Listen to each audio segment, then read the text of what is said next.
Je vais prier peut-être maintenant. Seigneur, je t'amorte ces moments, ces instants.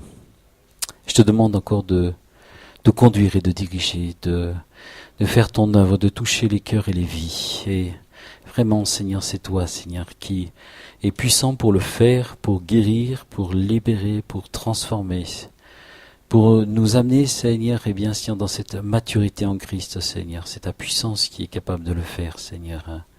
Seul toi, c'est toi que nous voulons glorifier, pas l'homme, mais nous voulons te glorifier, toi, Seigneur.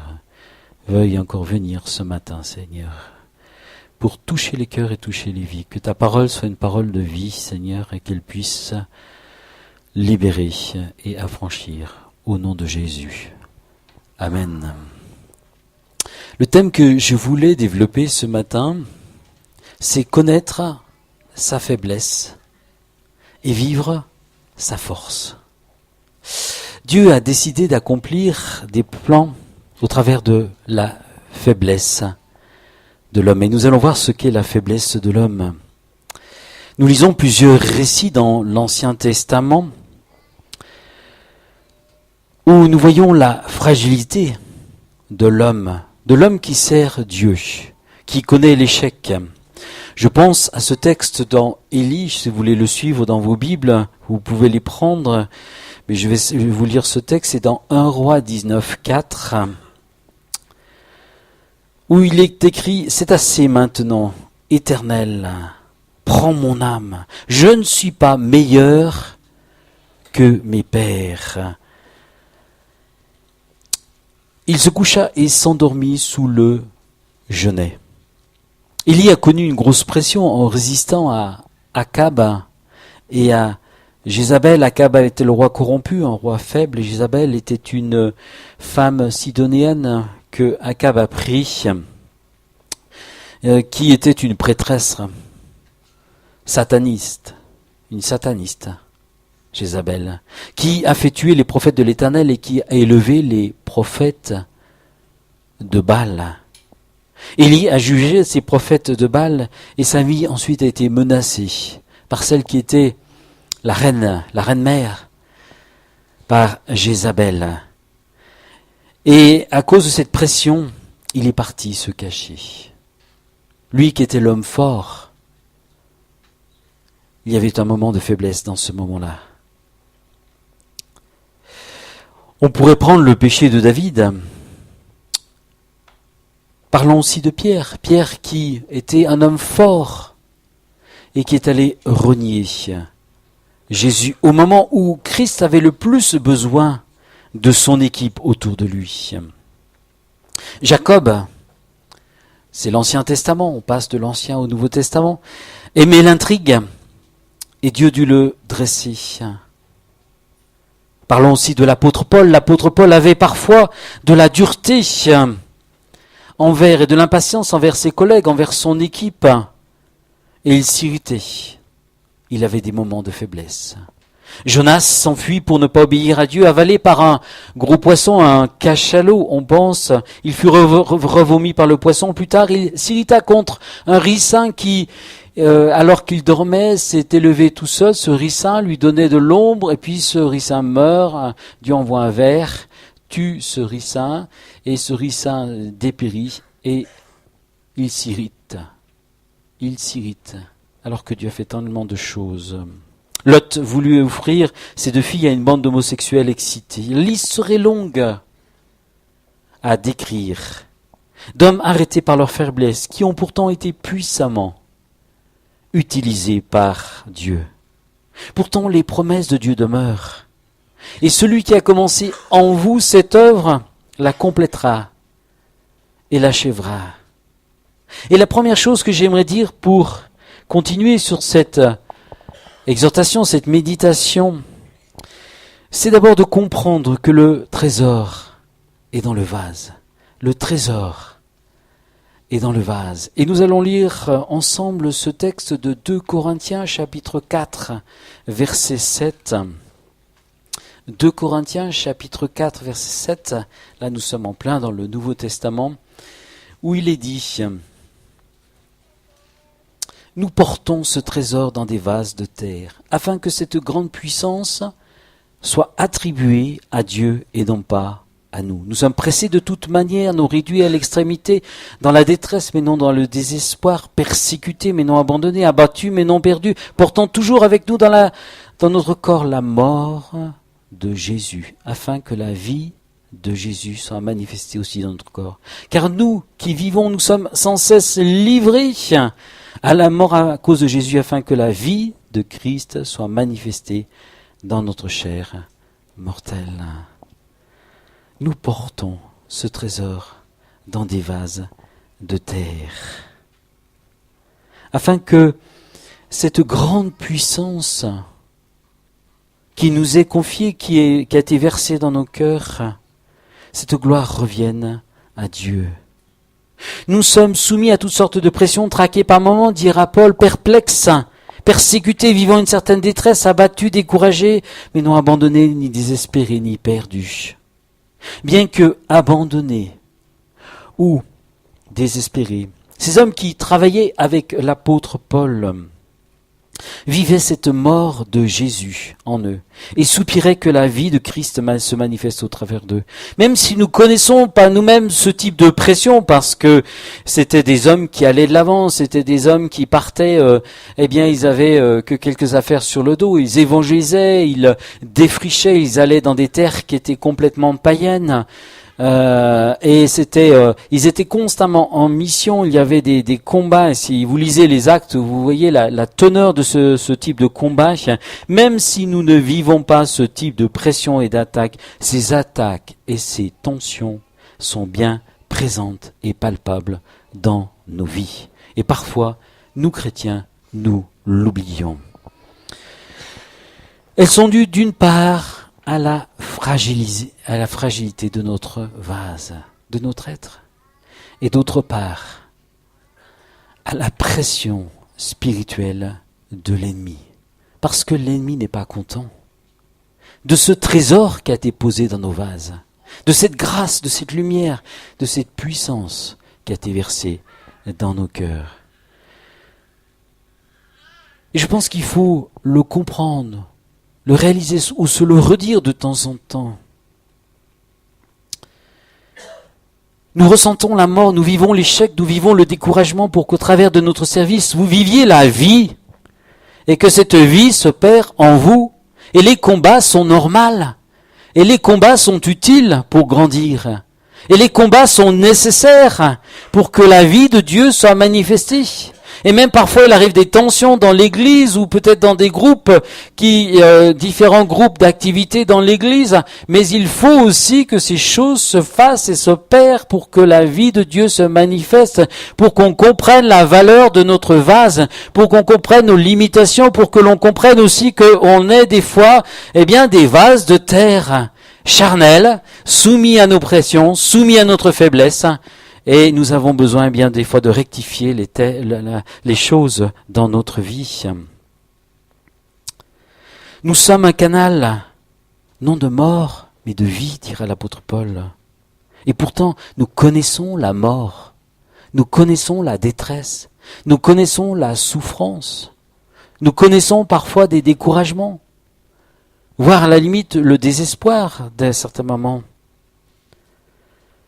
Pour que vous puissiez recevoir la joie, la paix, la bénédiction. C'est difficile à comprendre cela. Dans le monde, on a tout à fait une autre image. Il faut être bien, il faut être toujours bien. Il faut toujours prendre des vitamines pour être bien. Et nous, il faut des fois connaître la souffrance, la tristesse, même si elle ne se lit pas toujours sur nos visages, l'épuisement, la fatigue, pour que cette vie de Dieu passe. Il nous faut comprendre cette réalité. Dieu se moque de la puissance de l'homme. Il rit de nos efforts égoïstes pour être bons. Il ne se sert pas de choses hautes et puissantes, mais de choses faibles et viles, parfois pour confondre les sages. Un vase de terre, c'est friable au choc. On ne parle pas de vase de fer. J'ai amené un vase de terre, il est petit. Mais on parle de vase de terre, un vase qui est tiré de la terre, qui est tiré de la glaise, c'est-à-dire de la terre. Nous sommes des vases de terre et nous le resterons tant que nous serons vivants, nous serons toujours des vases de terre. Le trésor a été placé dans nos cœurs et Dieu en est pleinement le garant. Ça ne veut pas dire que nous devons faire n'importe quoi et vivre selon les principes du monde. Cela n'est pas non plus un appel à l'oisiveté. Regardez la vie de Paul et son combat et combien son équipe aussi travaillait, le suivait, des fois l'encourageait dans son ministère. Il était emprisonné, il y avait des attaques, des oppositions, il était constamment en train d'évangéliser. On a l'impression que c'est lui qui bosse le plus à partir de Acte 13. Non, parce que simplement le Saint-Esprit a voulu porter les regards sur l'œuvre que Dieu faisait parmi les païens. Les autres bossaient puisqu'on a su que Pierre était allé jusqu'à Babylone. Mais là, ces hommes, c'était pas des hommes oisifs.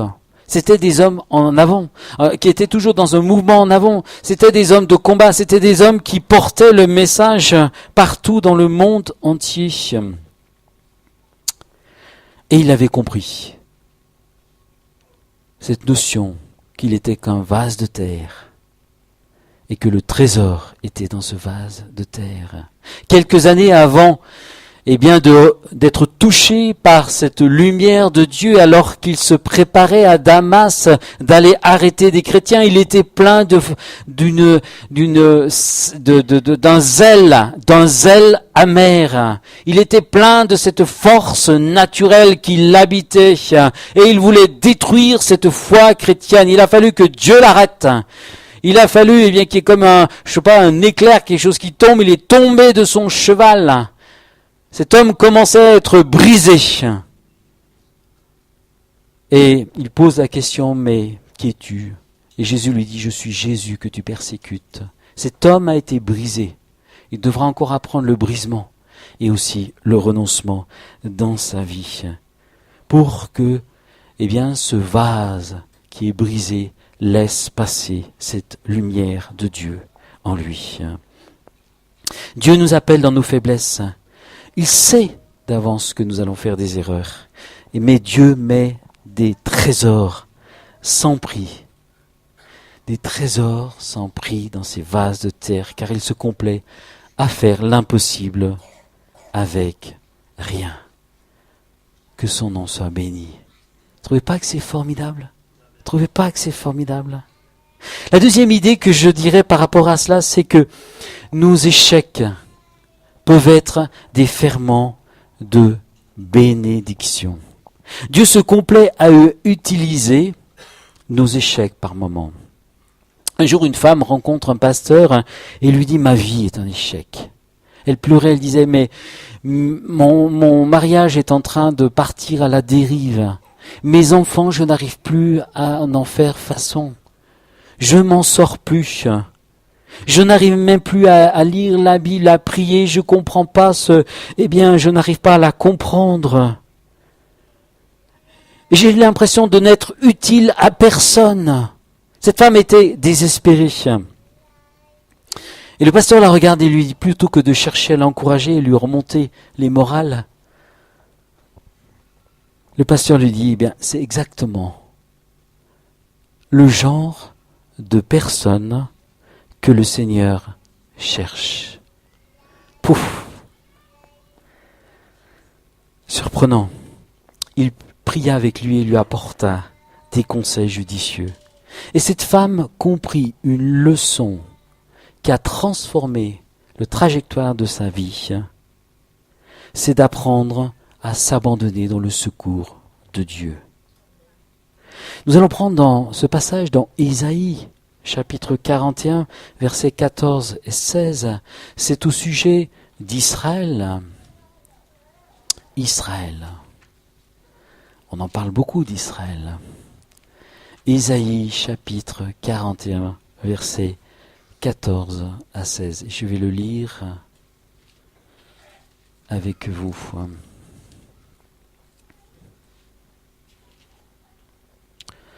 Ne crains point, vermisseau de Jacob. C'est pas très glorieux, hein? Ne crains point, Église d'Israël, vermisseau de Dieu. C'est pas très agréable cette petite parole. Faible reste d'Israël, je viens à ton secours, dit l'Éternel. Et le salut d'Israël est ton sauveur, le Saint d'Israël est ton sauveur. Voici, je fais de toi un traîneau aigu, tout neuf, garni de pointes. Tu écraseras, tu broyeras les montagnes, tu rendras les collines semblables à de la balle. Tu les vanneras, le vent les emportera. Et un tourbillon les dispersera, mais toi tu te réjouiras, l'Éternel. Tu mettras ta gloire dans le sein d'Israël. Vermisseau d'Israël, ne crains point. Ne crains point, ne te décourage point. Je fais de toi un traîneau aigu tout neuf, garni de pointes, et tu mettras ta gloire dans le sein d'Israël. Les chrétiens arrogants, en quête de succès, on en voit et des fois on lit des choses, et de gloire, cherchant à épater tout le monde par leur exploit, n'impressionnent pas le Seigneur. Dieu abaisse son regard sur l'homme indigne, faible de caractère, humilié par son échec comme il le fait sur son peuple. Certains hommes se servent de Dieu pour obtenir de la fortune, de la renommée, du respect. Certes, oui, le talent, la personnalité, l'habileté, le charisme d'une personne sont utiles. Et Dieu s'en sert, Dieu se sert des talents naturels pour faire avancer le royaume de Dieu.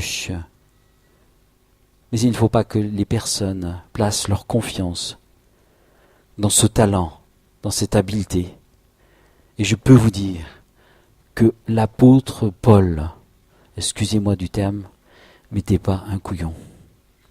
C'était quand même quelqu'un qui a été sous les ordres de Gamaliel, un des docteurs les plus importants d'Israël, Gamaliel. Et il était à ses côtés. C'était l'élève, le disciple parfait. Il avait une science et une connaissance. Mais il l'avait compris.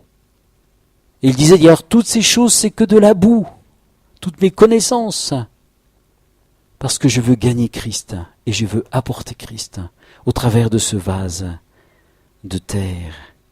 Bien sûr que Dieu s'est servi de ses qualités, ses capacités pour organiser, pour entraîner l'Église, pour former des équipes.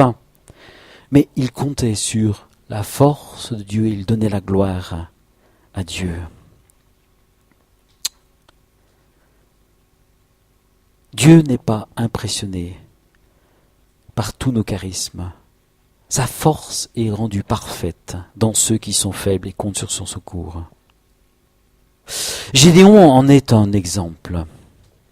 C'est une histoire qui se trouve dans le livre des Juges au chapitre 6.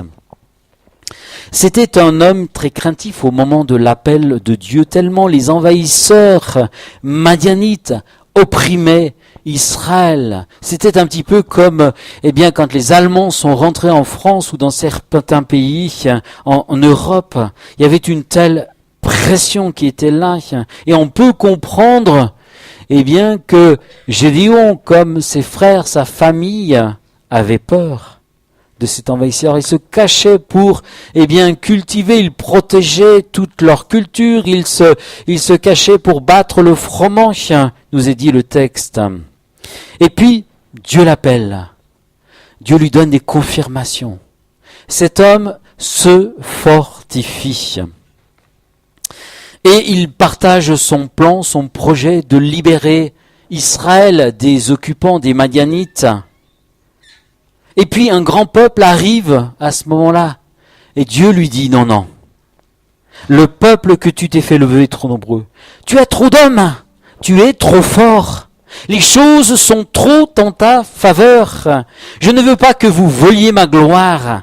Renvoie-en une bonne partie. Et nous voyons qu'il a fait 2 fois un triage. La première fois, il dit à les hommes, écoutez, que ceux qui sont mariés, que ceux qui sont craintifs, allez, foutez le camp, partez. Retournez chez vous, occupez-vous de vos enfants, vos femmes. Si vous avez peur, ne venez pas. Il restait encore 22 000. Et 22 000, il les conduit vers un point d'eau. Et à un moment donné, il est obligé de faire un triage. Ceux qui prendront de l'eau à la bouche resteront avec moi. Il ne restait plus que 300 hommes. En termes de, pas de philosophie, de stratégie, merci, de stratégie militaire, mais c'est insensé. Partir à la guerre contre des occupants terribles, cruels qu'étaient les Madianites, avec 300 hommes, il faut être fou, excusez-moi. Il faut être fou pour le faire. Et ces 300 hommes sont partis. Et c'est là où on va faire un petit exercice, et je vais demander à mon frère, qui a sa trompette, je vais demander à Samuel juste d'éteindre la lumière. Vous ne craignez pas ceux qui ont peur de la nuit, vous n'allez pas être dans la nuit. Serge de jouer un morceau de trompette, mais toi tu attends. T'attends que ce soit éteint. Hein. C'est pour vous imaginer. Le peuple madianite était, ils étaient ivres morts, ils avaient bu, ils avaient fait la fête, ils étaient forts. Et là, les 300 hommes de Gédéon arrivent tout autour de ce camp.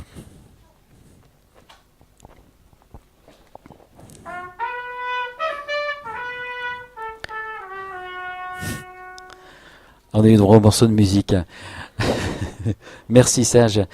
Et ils avaient porté donc ces vases qui cachaient cette lumière.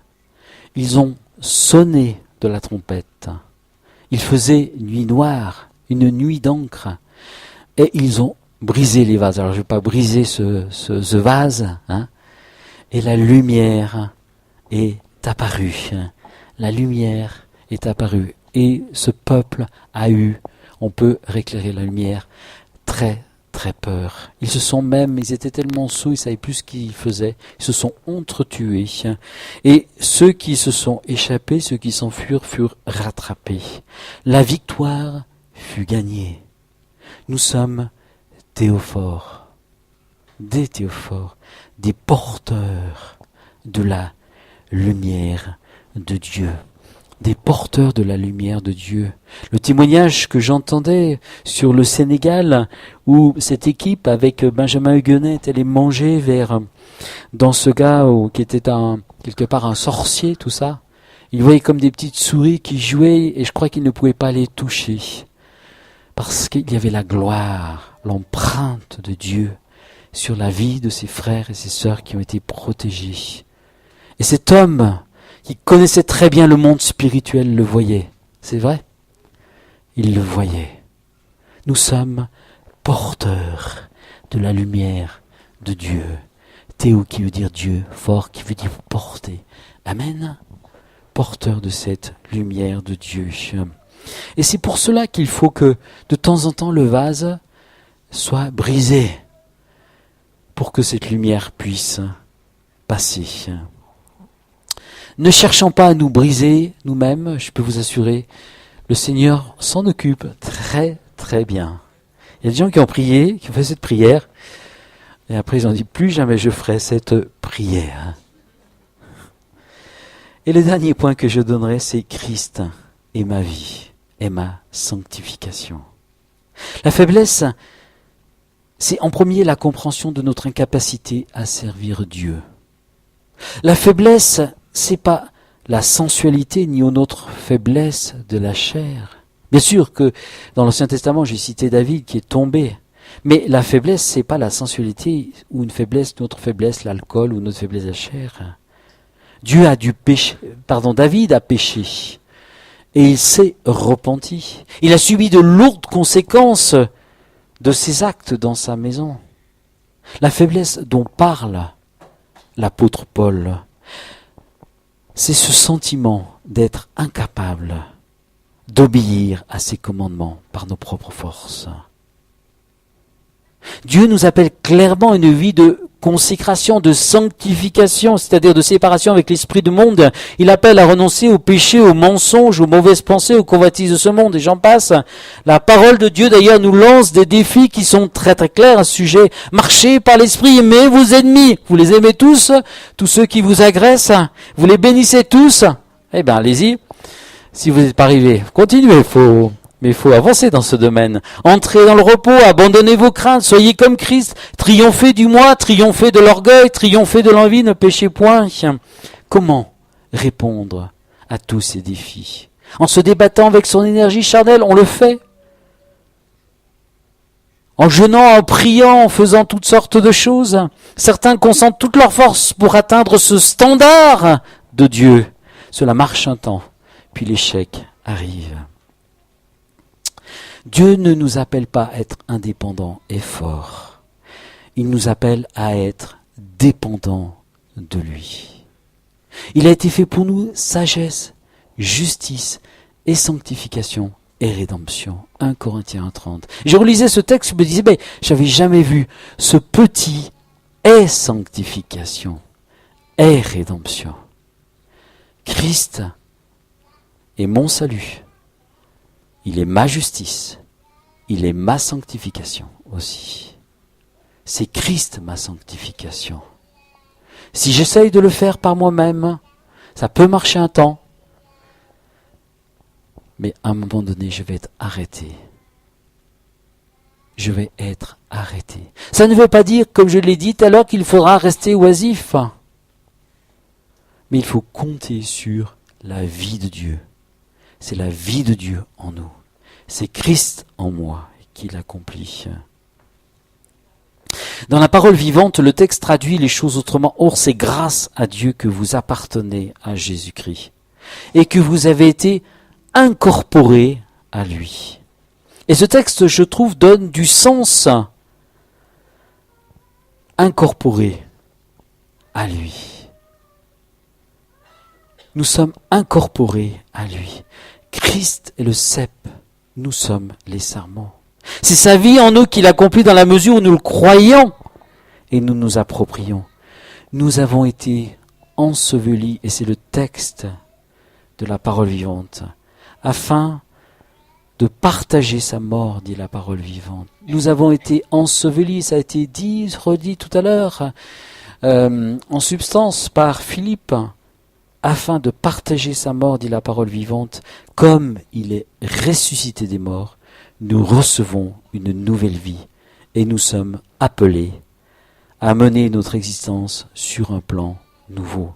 Je répète, nous avons été ensevelis avec lui afin de partager sa mort. Christ est mort, je suis mort en lui. Christ est ressuscité, je suis vivant en lui. Et je peux triompher parce qu'il est mort et parce que quelque part j'ai été comme substitut, j'ai été comme ancré en lui, j'ai été comme incorporé à lui, de telle sorte que je peux vivre cette mort, m'en saisir, me dire je suis mort au péché, mais je suis vivant en Christ, le Seigneur, et je peux triompher de la puissance, de la tyrannie, je dirais des fois, du péché, des pensées qui viennent et qui viennent nous rendre, comment dire, nous abaisser, nous avilir. J'ai cette capacité, parce que je suis en Christ et parce que je m'approprie de cette vie de Christ, parce que j'y crois. Amen. Comme il est ressuscité des morts, nous recevons une nouvelle vie, nous sommes appelés à mener notre existence sur un plan nouveau. Le trésor est dans le vase.